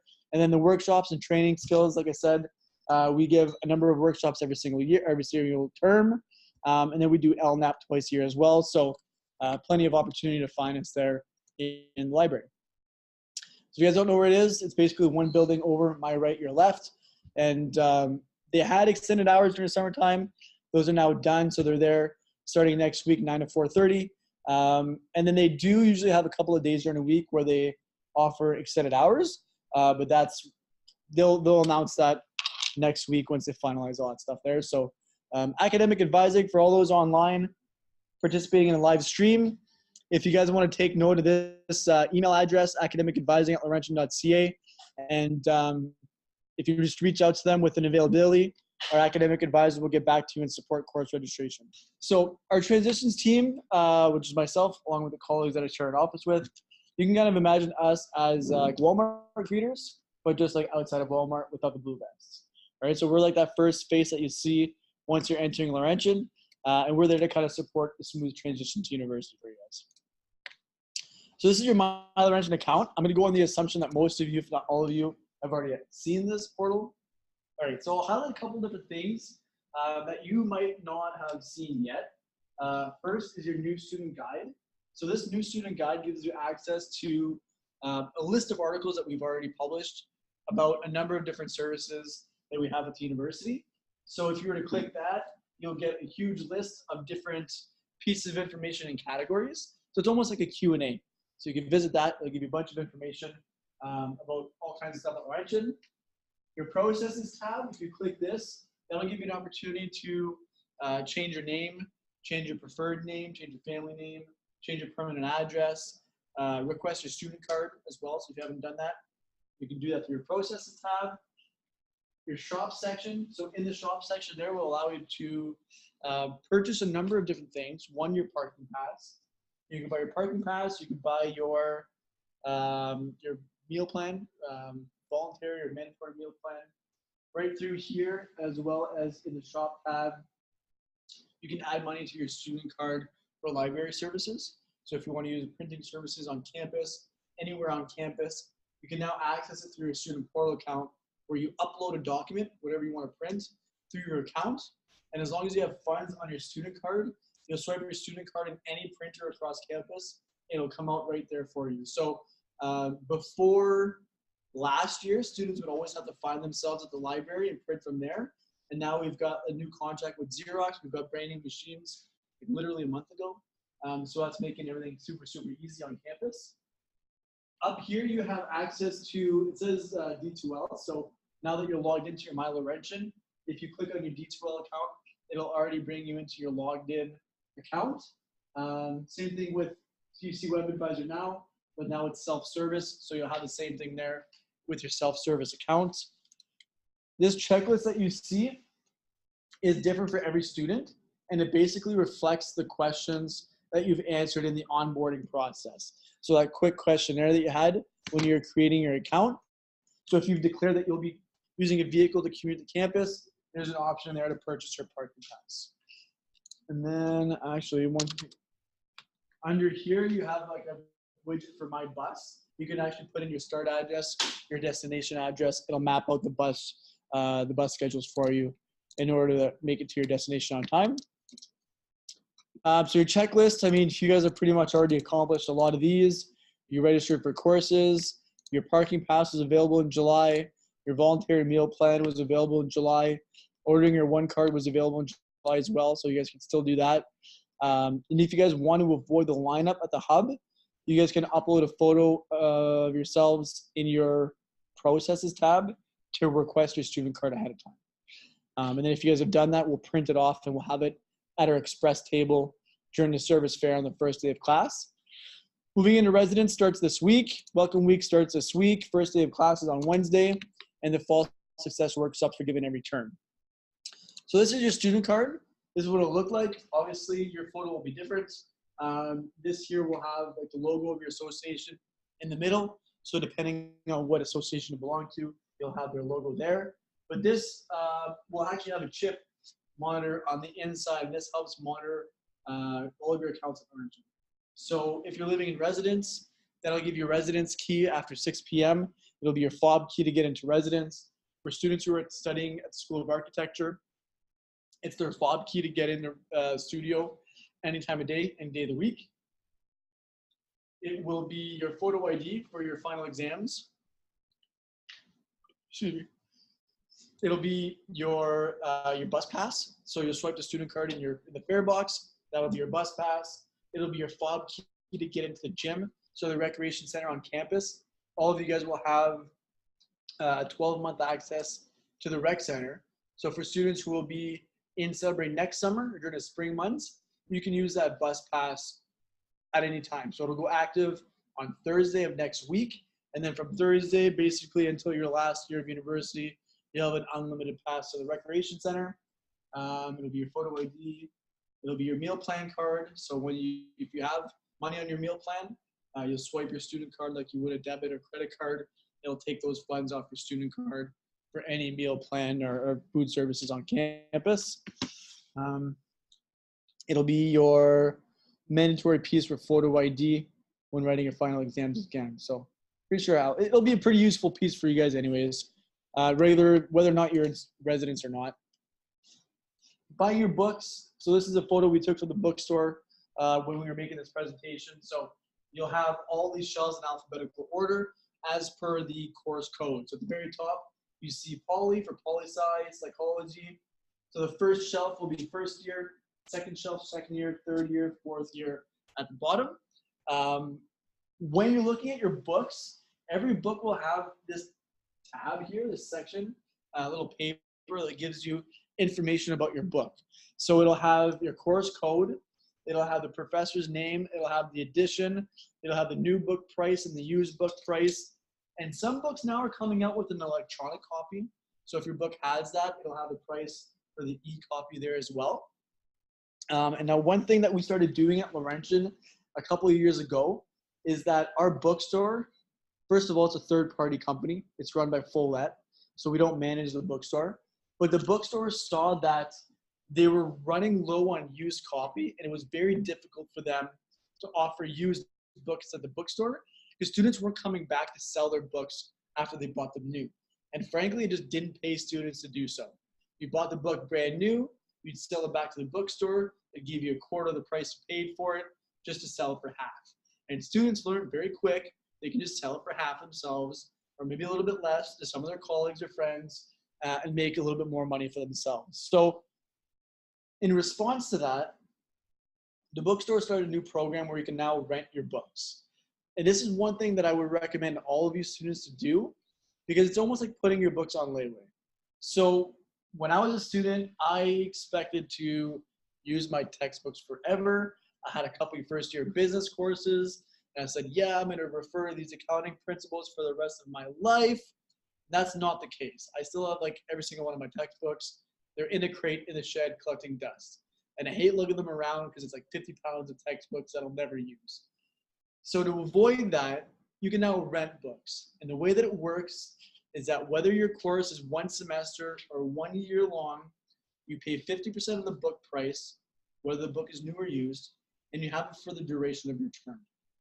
Okay, so if it's a new book, you can still highlight in it, you can still take notes in the margin, you can still fold the corners of your pages. As long as you're not ripping pages out the bookstore will accept your book once you return it. So you have it for the term. Let's say if it's the fall term, you rent your book, you pay 50% of first year chem, and then you'll have that book until usually December 22nd or December 23rd.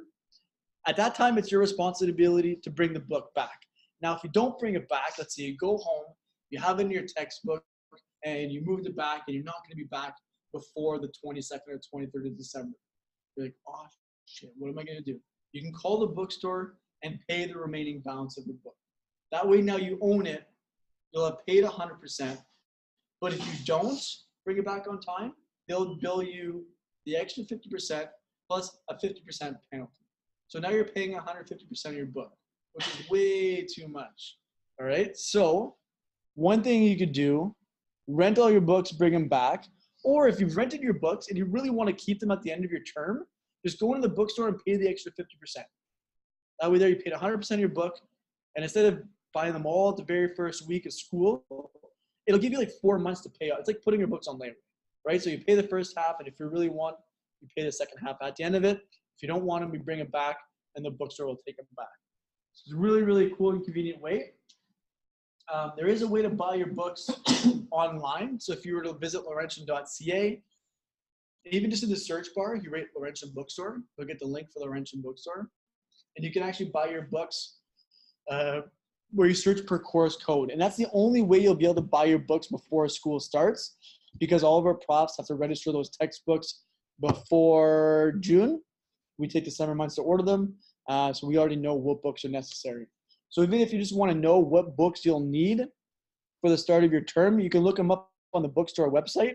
And then at that point there, if you know a friend who's in upper years, you could buy them from them, and it gives you a bit more of an affordable way to buy your books.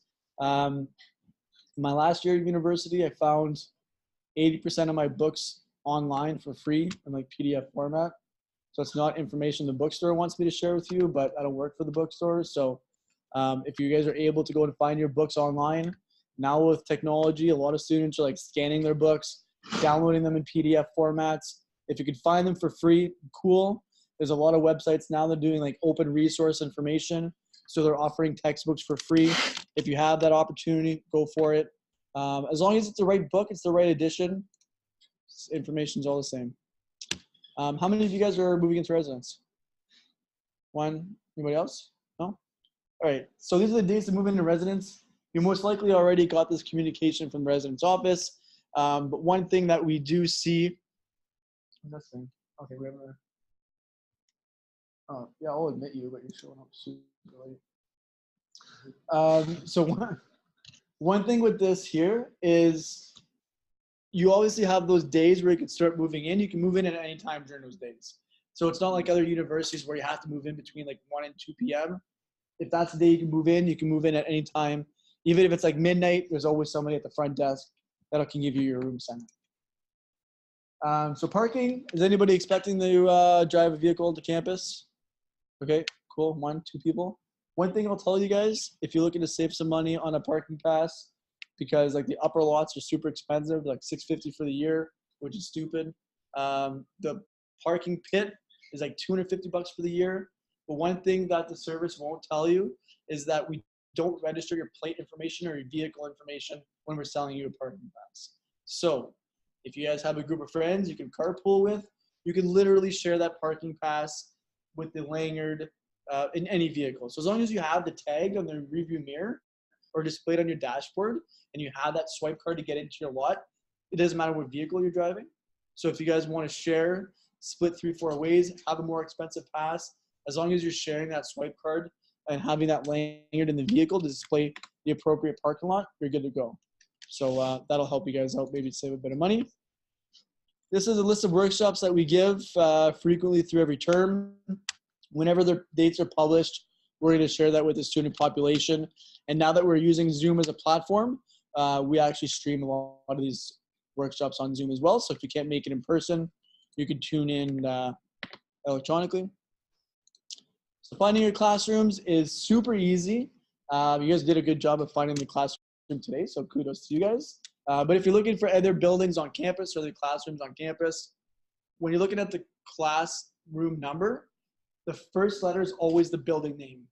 And it's really easy to remember because usually it's in accordance to the first name of the building. So like Fraser Auditorium, FA, Science Building is S, Parker Building is P, Arts Building is A, Classroom is C, JN Desmarins is J, West Residence is W. So it's usually a Cliff Fielding for engineering, it's CF. So those are usually really easy to find. The first number is the floor, and then the following two numbers will be the door on that floor or the room on that floor. So just by seeing this right away, you know it's classroom building, third floor, fifth door, right? So that's kind of how you break it down. And then to finish off, we're going to talk a little bit about your success team. So when we were building this presentation, we wanted to kind of spice it up a little bit. So instead of your success team, we're going to talk about your success alliance. And we've kind of made links to all these services with a different Star Wars character just to make it fun and exciting. So we'll talk about these services real quick, and then we'll go over to the Reg Clinic if you guys want to participate in that. So the first service that we have, which I feel is an important one, is accessibility services. So this one here is represented by Luke Skywalker, because Luke is always one to make sure that his alliance is safe and protected and on equal playing field. So with this here, our accessibility services will support you and any other student who has an IEP through school. So if you have an IEP, which is an individualized program of education program, sorry, I was reversing it in French, individual education program, they'll support you with different outlets. So even just using the example of writing your exams in the varsity gym, if an environment like that is causes anxiety or stress because you're in a class or in a gym with like up to 600 or 700 students, you can approach them and see if you can write your exams in their office with an invigilator or maybe in the library, in a quiet room. And to give a bit of an example, my youngest brother, Ryan, he graduated from Laurentian about 3 or 4 years ago, and he was a student registered with accessibility services. So Ryan's in a wheelchair. He's technically quadriplegic, though very high functioning. And some of the services that he got was that they took all of his textbooks, they scanned them all, put them on a CD and PDF format so that he didn't have to go over and reach for his books behind his school bag all the time. He had all access to his books on his computer. He would get double time for his exams and midterms. So for him, he had very spastic limbs. He's a bit of a slow writer because he's difficulty with his hands and stuff. So he was given double time. So for his final exam, instead of 3 hours, he was given 6, which might seem like a huge advantage. But for someone who takes twice as long to write, twice as long to read, it just, again, puts everyone on an equal playing field. He also got a software called Speak to Text. It was like Dragon software. So he had a headset. He would talk. It would type for him. And that's something that like almost anybody can use. Let's say if you're gone snowboarding during a winter break, you break your writing arm, you can get that software, or even like a note taker that'll follow you to class and take your notes for you. So very important service for those who need it. All their services are individualized to the student depending on their needs and support that they require. And you can find them on the second floor of the Parker Building, down the hall from the bookstore. Next, we've got Princess Leia that'll represent our Center for Academic Excellence. I won't spend too much time on this one because I already talked a lot about the Center for Academic Excellence. And using Princess Leia here, she always gives a sense of hope to her alliance. And that's one thing that the CAE wants to do is really give a sense of hope to you in your studies and ensure that you can succeed academically as well. So for any academic support programs that you require, you can visit them at the library, and they're always happy to help you guys out. Next is Han Solo. Excuse me. So Han Solo is a very popular character in the Star Wars series, obviously. And we made the link here with counseling services because at the beginning of the Star Wars series, Luke was very apprehensive about the Force. He refers to it often as mumbo jumbo. And it isn't until later where he gets to become a bit more of a strong believer in the Force. And the Force being like a mental Jedi strength, we made that link there with mental health and the Force being a mental health initiative there. So counseling and support programs is something that we offer on campus Monday through Friday, 9 to 4:30. And this is to support all of our students, whether you're in crisis or not. So these are counselors that are trained, that have the academic background to support you. And even during the day, Monday through Friday, they have walk-in appointments from 1 until 3. So if you wake up, you're having a really bad day, and you want to go in there and talk to somebody about your social or personal issues, you can do that quite literally any time of day, or sorry, from 1 till 3, but outside of those hours, you can make physical appointments. So they're there to support you guys. And as new students to university, this might be a bit of a culture shock for you. The academic workload might be a bit of a shock for you guys as well. So being able to handle that in a new environment where, you know, if you're moving in residence, it might be the first time you're living away from home. All of a sudden you're cooking for yourself, you're doing laundry, you're studying, you're making all kinds of new friends. So, you know, something in there can cause a trigger for you to kind of start going down that roller coaster a little bit. If you need that support, know that they're there, and know that this is a free service for you as well. So if you need it, don't hesitate to reach out to them. And they're located on the second floor of the Parker Building. They share an office with accessibility services and the career and employment office. Next, we've got Chewbacca. So Chewbacca represents the health and wellness service. So the reason we made this link here is because often as university students, we're so committed to our studies. We have exam period that comes around. We're always buckling down, studying. We're pulling all-nighters to do research, to write our assignments. I remember being in university pounding back like 2 Red Bulls in a row just to stay up all night and study for final exams. Often if you do that and you don't pay attention to your physical health, you might wake up looking like Chewbacca, and we want to avoid that. So putting the accent on the fact that we have a health clinic on campus, and even if you're local to Sudbury, you can still go into the health clinic and get their support. So we have 2 nurses and a doctor that's there on duty Monday through Friday, 9 to 4:30. For any kind of prescription medication or regular appointments, they can facilitate all that. For students who are in residence, we offer a delivery service, a free delivery service from our local pharmacy. So what that means basically, if you have any prescription medication that you normally take or you take habitually, we'll deliver that to the health clinic on campus so that our students don't have to worry about finding a pharmacy and getting all that stuff done off campus. Next, we've got R2-D2. So R2-D2 is obviously a very well-known character, droid in the Star Wars series. And R2 is always there to get you out of any sticky situation, which he demonstrates on a number of occasions. There's that famous scene where they're on the trash compactor and he's picking the lock in order to save his alliance. So we took him and placed him with equity, diversity, and human rights because those members there of their office are also there to get you out of sticky situations with the policies that we have in place for academic dishonesty, workplace safety, etc. So as I mentioned before, we have 3 or 4 lawyers who are trained in human rights that can support you with all the policies that we have on campus. So if you feel as though you're getting mistreated for any reason, you can approach them. They'll open up a claim against one of those policies and advocates for your rights as students on campus. Next, we have C-3PO. So this guy here is obviously a droid bot, but gives a very good, he gives like a sense of life to the Star Wars series, being a droid, but acting like a human. And he's known to be familiar in every language of the galaxy, more than 1 million languages. So we kind of made that connection there with the Laurentian Hub. They give a really good sense of life to the institution because I like to refer to them as essential nervous system. They have a ton of services that work with them. That's where you'll go to pay your fees, to collect your OSAP, to collect your awards. The admissions office works there. The registrar's office works there. Student records office works there. And then also behind their desk is where they'll manage your My Laurentian account. So if you have trouble accessing something on your My Laurentian account, or you're having difficulty putting money on your student card, you can reach out to them and they'll support you.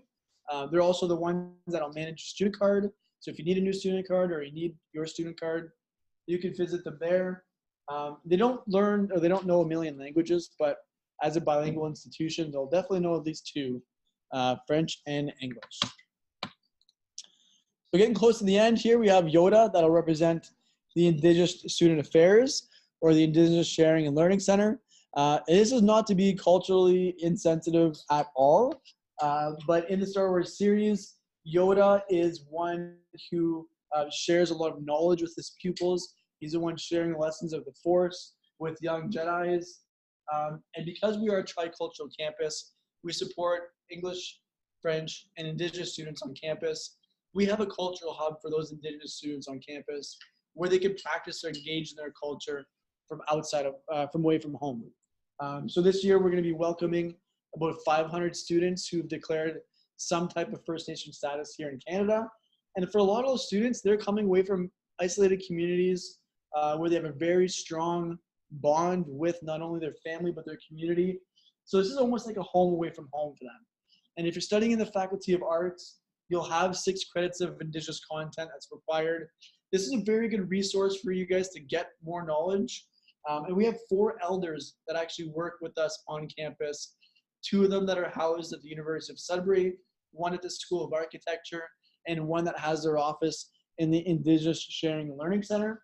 So it's a great place, a great center.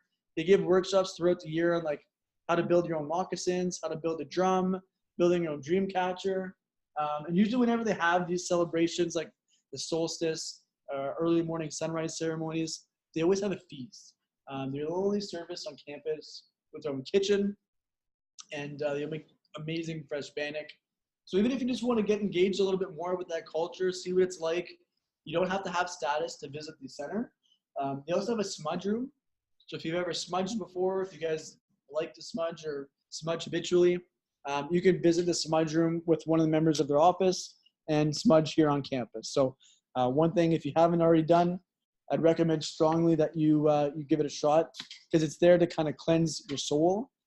You're burning like natural medicines with the sage that'll really help cleanse your body. So it's gonna be a really good feeling for sure. Excuse me. And last but not least, we have campus safety. So we've used Lando Calrissian to support campus safety on campus. And Lando in the Star Wars series is one that really avoids confrontation, though we'll go in there and support his allies. So there's a couple times there, or at least one time, where he's supporting Han Solo in order to retrieve the Millennium Falcon. So we used him to support campus safety. We have campus security on campus 24 hours a day, 7 days a week. Even on Christmas morning, there's someone picking up the phones for campus security. And if you don't know their contact, it's on the back of your student card. So you guys can also access them with your cell phone. They also have security telephones in any new room of campus. So not their classrooms, like there's a phone here, but on the floor, there'll be a phone. So they're either black, white, or gray. It gives you a direct line of security. And they also have a couple of clubs that they work in collaboration with our students. So the first one is our LU CERT Club, Laurentian University Campus Emergency Response Team. They're a group of volunteer students that work with not only a security office, but ambulance services, police services, and firefighting services here in Sudbury. So this emergency response team are basically liaison with them. So if something happens on campus, our LU CERT team advertises they can be anywhere on campus within 2 minutes. So if there's someone who has like an epileptic attack in residence or whatnot, you can go and call them for support. They'll assess the situation, and if we need any external resources, they're the ones that will reach out to them. We also have a Safe Walk program. So the Safe Walk program goes on from 9 to 2 a.m. every day of the week. It's a volunteer-based program where one male student and one female student will walk together across campus. So let's say if you have a late night class and you're going from Thornlow to the parking pit, if you want someone to walk down with you, you can reach out to them. A male and female student will walk with you down to the pit, making sure you're safe. We also have the study alone program, which is very similar. So if you're studying alone somewhere on campus, anywhere on campus, and it's like, midnight, early evening, late night, you can call security. And after 10 p.m., they do their rounds on campus like every 30 or 40 minutes. So if you just let them know where you're studying on campus, they can swing by in their rounds, making sure that you're there, making sure that you're comfortable, that you're safe. We just ask that if you leave, you let them know. Because sometimes we have students that leave, that take off, and don't let security know, and we think they've been kidnapped. Not actually, but be courteous about that. And even with campus security, like if you guys are local to Sudbury, if you get down to your car in whatever parking lot and your car is dead, you need a boost, you can call security for that. They have a swipe card for every parking lot. They'll come in and help you out. Even if it's super cold and you want to ride down to the parking pit, you don't want to walk, it's late at night, you can call security. They'll give you a ride down in your car. They'll make sure your car starts, and you're all good to go. So it's usually not a service that you rely on too much, but if you do need them in a jam, they're there to help you out, and that's essentially why they're here. So this completes our Success Alliance. I know we went over time a little bit here today, but we had started a little bit late, so then we had our little break there. So yeah, so not to say that you'll need to reach out to these services every single day, every single week, every single year, but just know they're in place to support you. And from my experience, I found that once you get to know the people behind these services, it really improves your life on campus, it improves your environment, it improves your lifestyle, makes it a lot more comfortable to study on campus, and gives it more of a community feel. So one thing that I would definitely recommend, try as best as you can that when you're approaching those services, you know who you're talking to, you're asking for their first name, you address them on the first name, and they'll get to remember who you are, and ultimately it'll make your experience here a lot better.